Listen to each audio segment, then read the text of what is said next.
발표했다가 시장 다 뒤집어 놓고 국민들한테 욕 처먹고 다시 또 우리 좀 수정할게요. 뭐 설득과 공론의 과정입니다. 각시 이것들이 진짜 우리가 맞는데 여러분들이 우려를 하시니까 예외를 놔주겠다라는 태도를 고치지 않고 있거든요. 네. 그러니까 시장은 반응하지 않는 거예요. 그러니까 저는 더 오를 거라고 봅니다. 예. 부동산 얘기인데 어제 김민석 민주당 대표 취임 이후에 처음으로 당정협의회가 열렸는데 부동산 세제 개편안을 대폭 선보기로 했다고 합니다. 예. 이런 정부 여당의 움직임, 사실 이제 뭐 세제 개편안이 좀 잘못된 것 같아서 살짝 수정한 것 같은데. 뭐 장난하는 거예요? 발표했다가 시장 다 뒤집어 놓고 국민들한테 욕 처먹고 다시 또 우리 좀 수정할게요.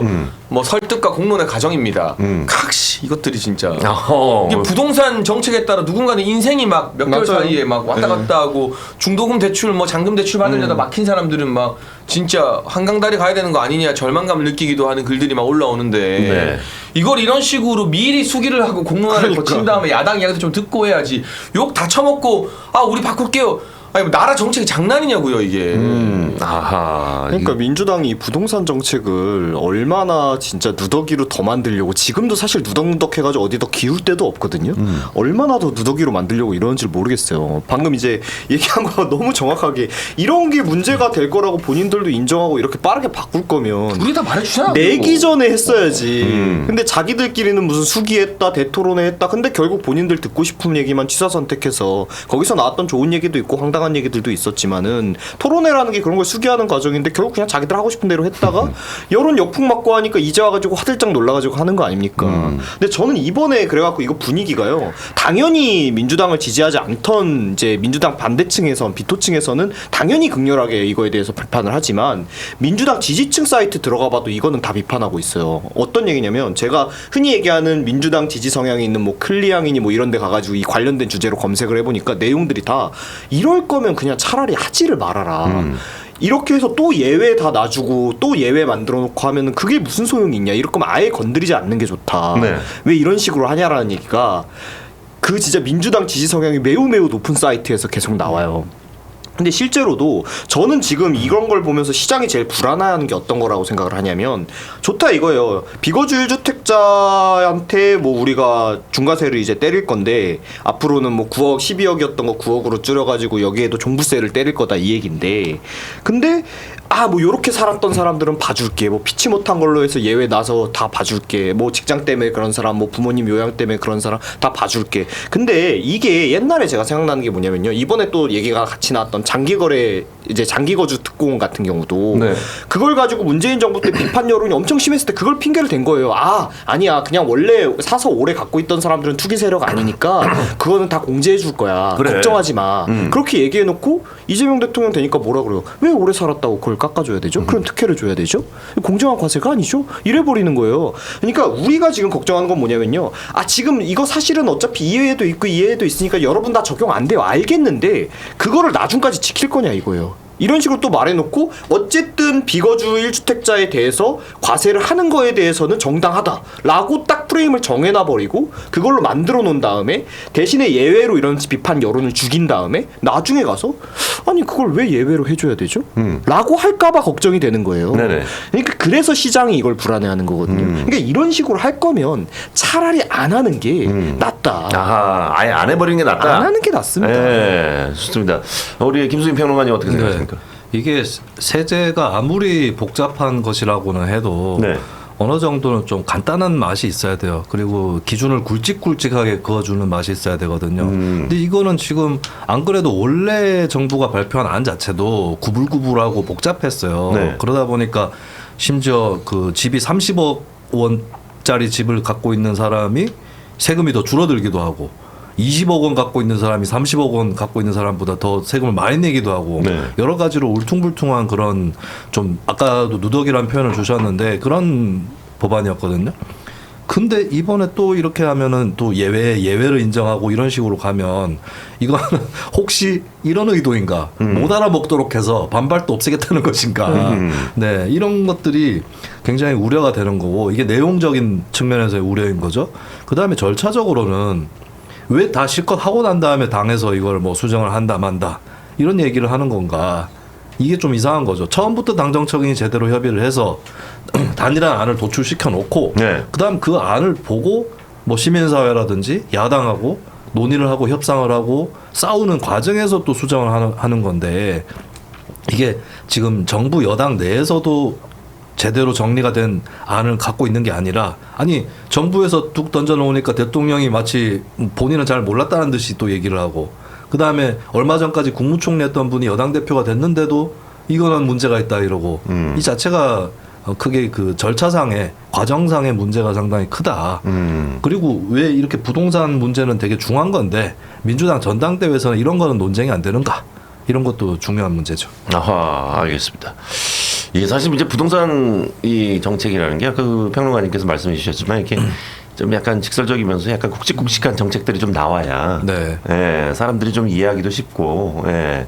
아 이런 식으로 부동산 정책을 가려고 하는구나라 좀 이해도 하고 그러는 것 같은데 거기다가 이게 좀 안타까운 게 얘기하신 것처럼 이게 좀 어느 정도는 그래도 직관성이 있어야 되는 게 이것처럼 또 누덕누덕 돼가지고 이거 예외되고 저거 예외되면요 반대로 진짜 그런 거 평소에 공부 많이 하고 찾아먹는 흔히 얘기하는 부동산을 투자의 수단으로 이익을 보려고 하는 사람들은 잘 다 피해가요.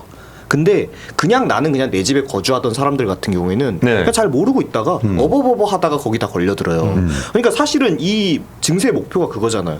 이걸로 투자를 하는 사람들한테 조금 디메리트를 줘서 그 금액을 좀 빼가지고 집값을 잡겠다 이거 아닙니까? 근데 이렇게 되면 오히려 투자하는 사람들은 내가 그거 투자해서 이익을 볼 수 있는 길이 열려 있으니까 어떻게든 찾아먹어서 해요. 맞아요. 근데 막상 오히려 이런 것 때문에 어쩔 수 없이 피해를 봐야 되는 사람들만 피해를 보게 되는 거거든요.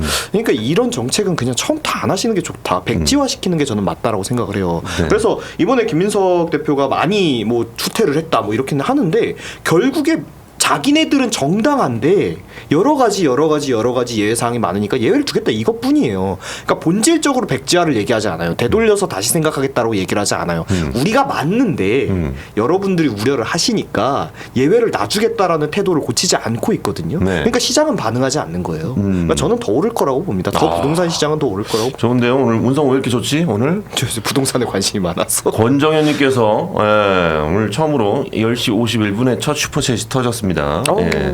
문성호 논평 항상 신뢰합니다. 감사합니다. 라고 해주시면서 2만 원 주셨고 김영민님께서 문성호 화이팅.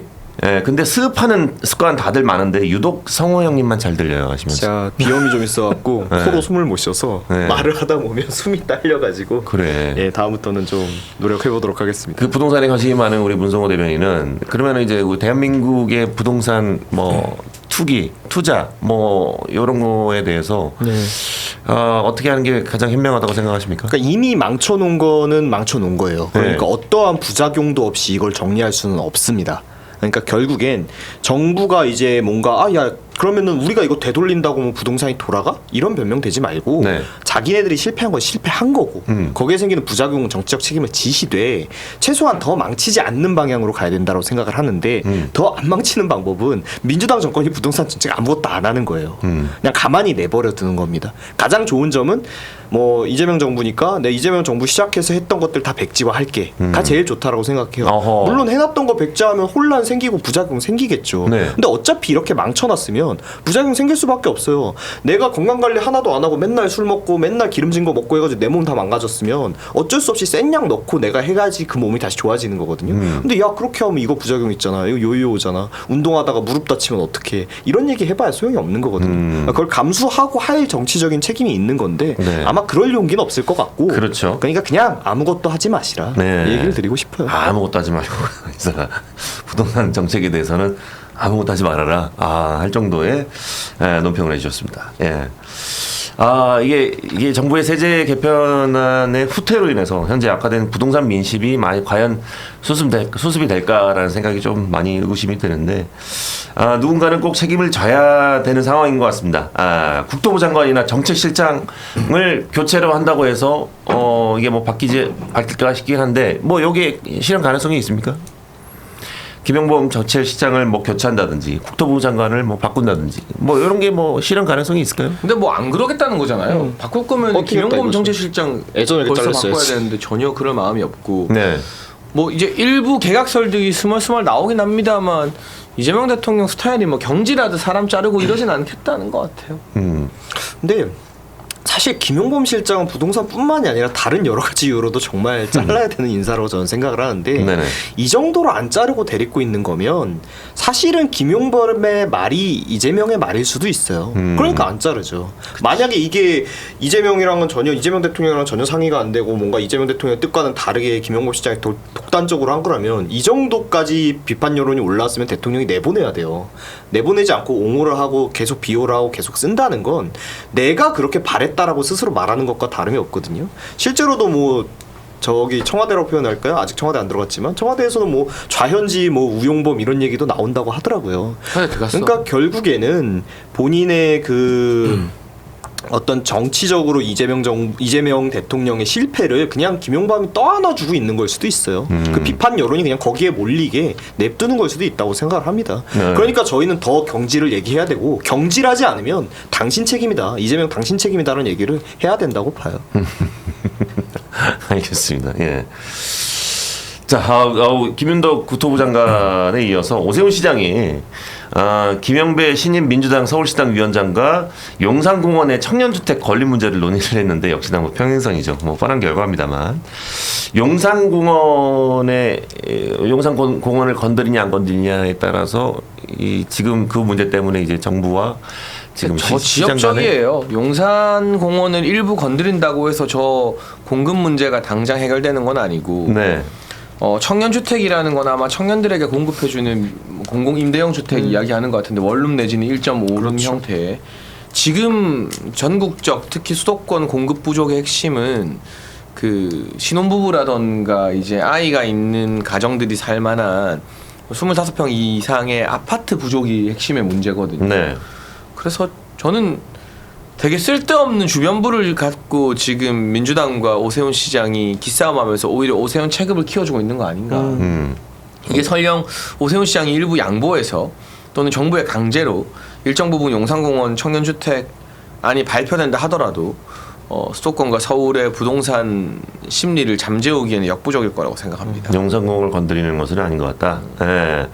우리 김수민 평론가님 어떻게 생각하십니까? 용산공원. 네.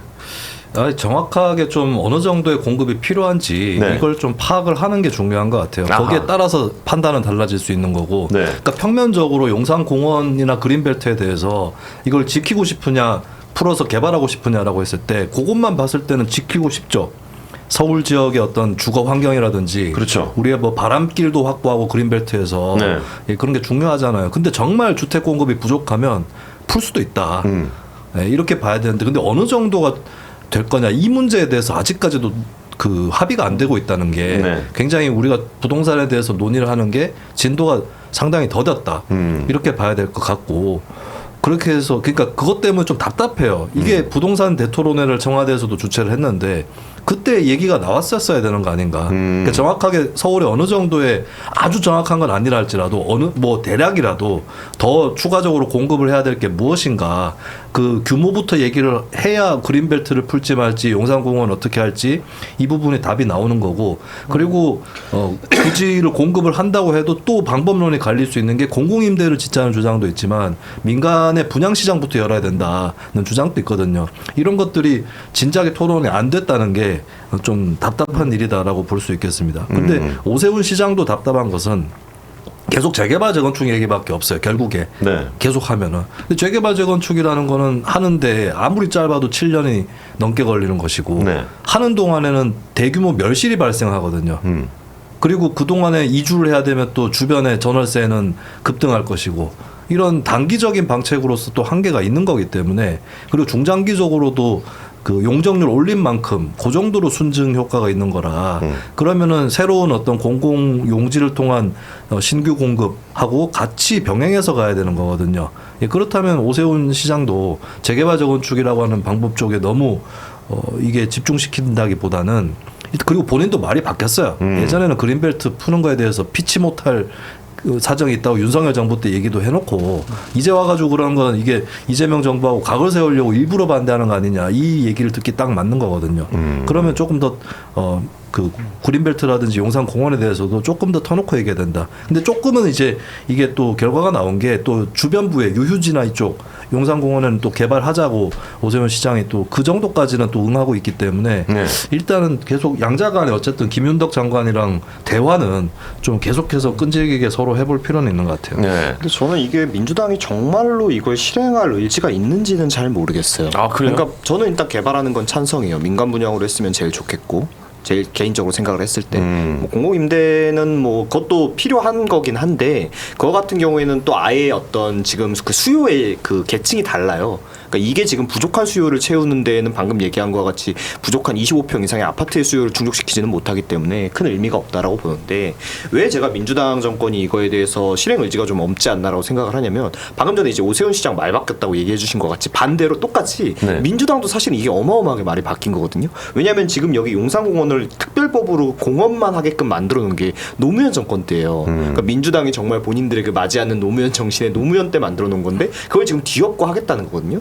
그러면 본인들이 뭐가 설명을 해야 돼요. 그때는 우리가 이래 했는데 미안하다. 우리가 생각을 잘못했다. 그때 개발 이런 식으로 법을 만들면 안 됐다. 근데 그게 그냥 승문계잖아요. 승문계잖아요. 그리고 그게 뭐 노무현 대통령 때 너무 옛날 얘기 아니냐. 그것까지 끌어오는 건 너무다 하다고 하면 당장 얼마 전에 이제 이재명 대통령이 이제 대통령 후보 시절에 유세하러 용산에 갔을 때는 여기를 한국의 센트럴파크로 만들겠다. 여기 공원을 계속 유지하겠다라고 약속을 했어요. 그 지역 사람들한테. 네네. 근데 뭐 전혀 지키지 않죠. 근데 물론 지금 부동산에 여러 가지 대란을 터지니까 그 당시에 본인들이 추진하고자 했던 방향대로 못 간다. 근데 그럼 거기에 대한 설명과 사과가 있어야 돼요. 우리가 이렇게 약속을 드렸는데 지금 상황이 이러니까 좀 어렵습니다. 좀 이해를 해주십시오. 근데 막상 용산에 지금 있는 사람들은 여기 개발하시는 거 되게 다 싫어하시거든요. 용산 사시는 분들은. 네네. 왜냐면 본인들이 누리던 이 공원을 잃게 되는 거니까. 그렇죠. 근데 거기에 대해서는 제대로 사과도 설명도 없어요. 그러니까 그냥 제가 봤을 때는 지금 본인들의 부동산 정책 세제 개편 실패로 인해서 너무 반대 여론이 크니까 어떻게든 그냥 뭐 하나 띄워놓고 거기에다가 오세훈 시장 껴가지고 이거 사실은 오세훈 시장이 반대해가지고 우리가 하려고 했는데 제대로 안 됐어 하고 제대로 안 하려고 그러는 것 같아요. 그러니까 저는 오세훈 시장이 거기에 협조를 안 하는 거라고 생각을 하거든요. 본인이 어떤 이재명 정부에서 본인한테 건 정치적인 기술에 당하고 싶지 않은 거예요. 그러니까 저는 반대를 한다라고 생각을 하기 때문에 그게 그냥 이제 와서 오세훈 시장 말 바뀌었지 이렇게 얘기하는 건 또 좀 맞지 않지 않나 생각을 합니다. 왜냐면 먼저 말이 바뀐 건 민주당이니까. 네, 그렇군요. 우리 파르찌님께서 궁금한 게 있습니다. 이재명 정부는 지방에도 신경을 쓰면서 수도권 과밀화 해소에도 노력을 하는데 서울 부동산이 하락하면 수도권 과밀화 해소랑 정반대되는 현상이 나오지 않을까요? 수도권 부동산 가격 잡는 것과 과밀화 해소와 같이 갈 수 있을까요? 라고 이렇게 질문을 좀 해주셨습니다. 예. 거기에 대해서 우리 김수진 평론가님께서 대답을 할 수 있을까요? 네. 그 얘기죠. 그러니까 서울의 집값을 안 잡는 게 네. 그냥 오르면은 지방으로 갈 유인이 더 커지니까 그게 더 수도권 과밀화 해소에 도움이 되지 않느냐 그 뜻인 거겠죠. 그렇죠. 이게 사실은 네. 이제 뭐 두 개 다 잡을 수가 없는데 수도권 부동산 가격을 잡는 것과 잡아버리면은 그 수도권 부동산 가격을 잡아버리면은 네. 수도권이 더 살기 좋아지잖아요. 그렇죠. 그러면은 그 수도권 과밀화 해소가 안 되는 거 아니냐. 그러니까. 예, 그런 말씀 생각은 충분히 하실 수 있는데, 네. 근데 그러면 수도권 집값이 막 뛰면, 네. 야 우리 그냥 뭐 부산 가서 살자, 대전 가서 살자 이렇게 되면 좋겠어요. 네. 근데 그렇지 않을 거다라는 거죠. 계속 남아가지고 근처에 계속 살겠죠. 계속 뭐 기껏해야 요즘에 또 집 사시는 분들 구리라든지 네. 이 정도로 이제 빠져나가시는데 굴도 비싸요. 구리도 비싸요, 그렇습니다. 뭐 지금 인접 지역도 다 마찬가지인데 그렇기 때문에 이게 만약에 집값을 안 잡고 그냥 네. 막 뛰게 놔두면 그러면 지방으로 가시냐 그리고 편하게 가시냐 네. 했을 때 그게 아니라는 게 문제겠죠. 네. 네. 그렇기 때문에 또 사는 사람 입장 계속 어차피 살 사람은 사는 거니까 네. 그 입장에서 생각을 하면서 이제 포지티브한 관점에서 그래도 지방으로 갈 수 있도록 하는 그런 쪽으로 생각을 해야 되기 때문에 마냥 그냥 서울이나 수도권 집값을 안 잡고 놔둘 수는 없는 것이다. 네. 이게 저도 사실 궁금한 게 만약에 서울의 집값을 안 잡으면 네. 어디까지 올라갈지가 근데 궁금하긴 또 해요. 결국에 이제 한계는 있기 마련인데 근데 저는 이 그 파즈님이라고 읽어야 되나? 파즈님이 질문해 주신 의문이 네. 결국 이 안에 답이 있어요.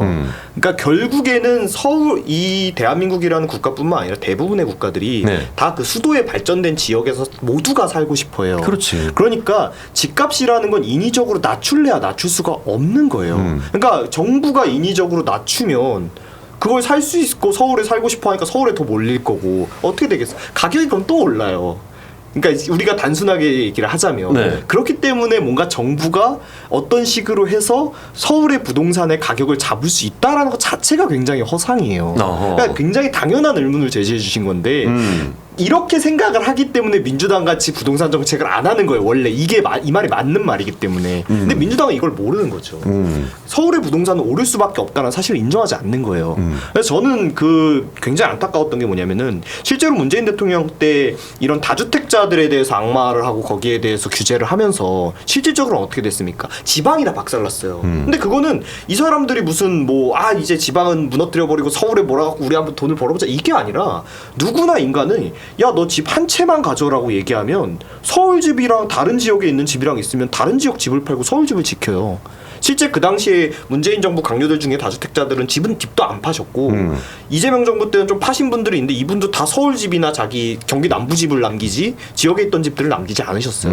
그러니까 이런 식으로 규제를 하면 더 서울에 가밀화됩니다. 더 서울에 가밀화돼요. 왜냐? 그래. 지방에서 차라리 내가 집을 여러 개 갖고 있어도 별 문제가 없으면 진짜 여유 있는 사람들은 내가 굳이 서울에 안 사서 서울에 하나 사둘 수 있지만 반대로 다른 지역에도 사둘 수 있는 거거든요. 그러니까 어느 정도 지방에 대한 인프라가 유지가 될 수가 있는 건데 네. 하나만 가져 너 여러 개 가지고 있으면은 너 규제 때려버릴 거야 이러면 전 그거는 뭐 옳은 방향이라고 생각을 하지만 그렇게 되면 서울로밖에 물릴 수 없다. 야. 그거는 받아들여야 되는 건데 그 현상을 제일 바라지 않는 정책이라고 이야기하면서 실제로는 그 현상이 가장 일어나는 거꾸로 된 정책을 쓰고 있는 거죠. 야, 오늘 문성호 대변인이 지금 부동산 얘기하니까 지금 피가 돌 정도로 굉장히 혈안이 돼서 지금 말씀을 해주시는데 저기 장해찬 최고께서 얘기하셨잖아요. 이것 때문에 손해 본 사람들은 어떡할 거냐고 하는데 제가 그 손해 본 사람이지 않습니까? 제가 그 비거주 1주택자잖아요.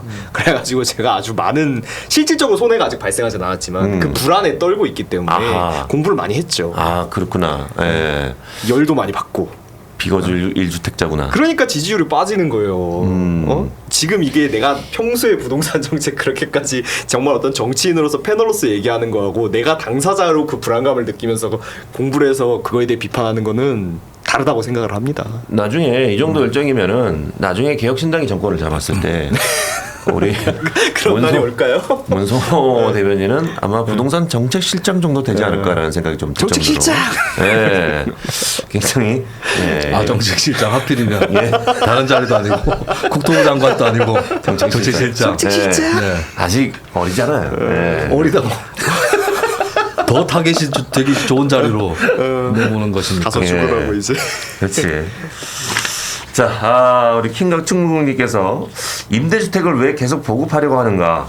20년이 지나면 못 나간다고 버티고 뭐 욕하면서 문제가 나올 건데라고 하셨는데 임대주택도 요즘에 좀 문제가 되고 있긴 하더라고요. 보니까 문제가 많죠. 근데 이게 그러니까 어쩔 수 없는 거긴 한데 그러니까 임대주택의 필요성 자체는 인정은 하는데 이런 류의 이제 제도들은 필연적으로 따라오는 부작용이 있어요. 이번에도 기사가 하나 났는데 실제로 이제 공공임대를 받으셔서 저렴한 이제 월세로 그걸 살고 계셨던 분이 있어요. 월세가 한 18만 원인가 그렇대요. 네. 근데 실제로 본인이 안 살고 다른 사람한테 60만 원의 월세를 그 세를 전하고 있었어요. 불법이죠 당연히.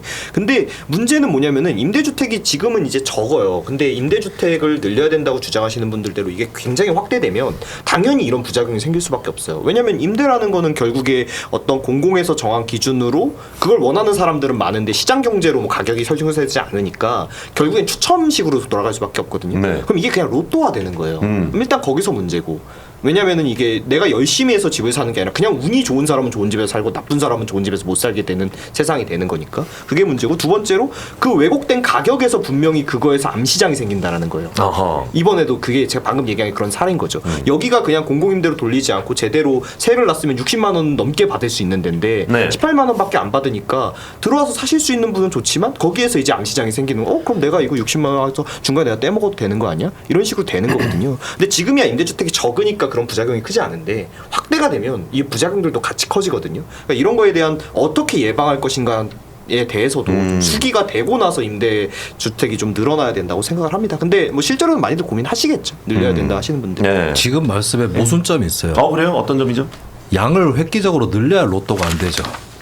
아 그렇죠, 그렇죠. 네. 근데 그렇게 어려우니까 현실적으로 어려우니까. 그러니까 무슨 얘기인지는 알겠어요. 왜냐하면 애매하기 때문에 지금. 네네. 그래서 조금 늘린다고 해도 문제가 안 사라질 거고 로또는 로또대로 가면서 또 그 로또의 성격대로 가면서 또 크게 또 어떤 뭐 시장에 좋은 영향을 안 줄 거다.